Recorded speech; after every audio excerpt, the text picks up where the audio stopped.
बनाने का मुद्दा खूब चर्चा में रहा था, तो वहीं अब एक बार फिर से कुछ ऐसा ही बयान चर्चा में आया है।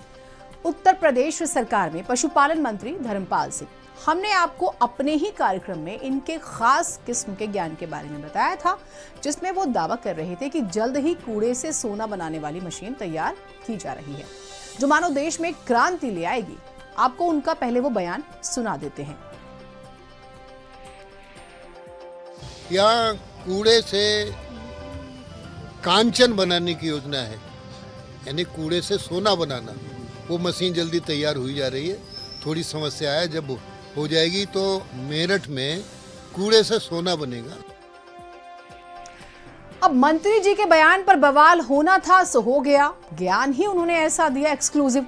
अखिलेश यादव मंत्री से आग्रह करते हैं कि वो पहले कन्नौज में बना दे, बने बनाए काउ मिल्क प्लांट को ही चलाकर दूध किसानों के लिए कुछ आमदनी की व्यवस्था कर दे, फिर कूड़े से सोना बनाने की मशीन की बात करें। लगता है बीजेपी में दूर की फेंकने का कंपटीशन चल रहा है। अखिलेश यादव ये ट्वीट करते हैं, शायद मंत्री का तात्पर्य यह है कि भाजपाई भ्रष्टाचार इतना बढ़ गया है कि अब वो कूड़े के ठेकों से भी सोना खरीदने भर का कमीशन निकाल लेने की योजना पर काम कर रहे हैं।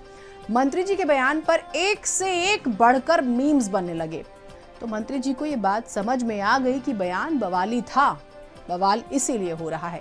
तो मंत्री जी ने तेजी से बहुत ज्यादा समय नहीं बिताया और अपने बयान से किनारा कर लिया। आपको वो बयान भी सुनवा देते हैं।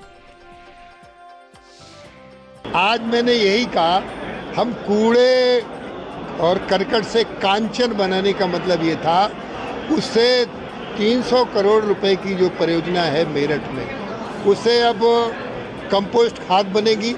उस खाद से, जैसे हमारे यहाँ कहा गया है, मेरे देश की धरती सोना उगले उगले हीरा मोती, अब ये खाद लगेगी तो हमारी कृषि की, खेती की उत्पादन क्षमता बढ़ेगी। उत्पादन बढ़ेगा तो हमें उससे आय होगी, तो वही सोना है। सोने का मतलब है हमारी देश की कृषि की आर्थिक संपत्ति। हम मंत्री जी की बातों का, उनकी भावनाओं का सम्मान करते हैं, लेकिन हाँ, एक सलाह रहती है अमूमन आम जीवन में भी कि आप अपने शब्दों का चयन बहुत सोच समझ के करें। कई बार उसके अर्थ का अनर्थ हो जाता है। एक बहुत अच्छी खबर की बात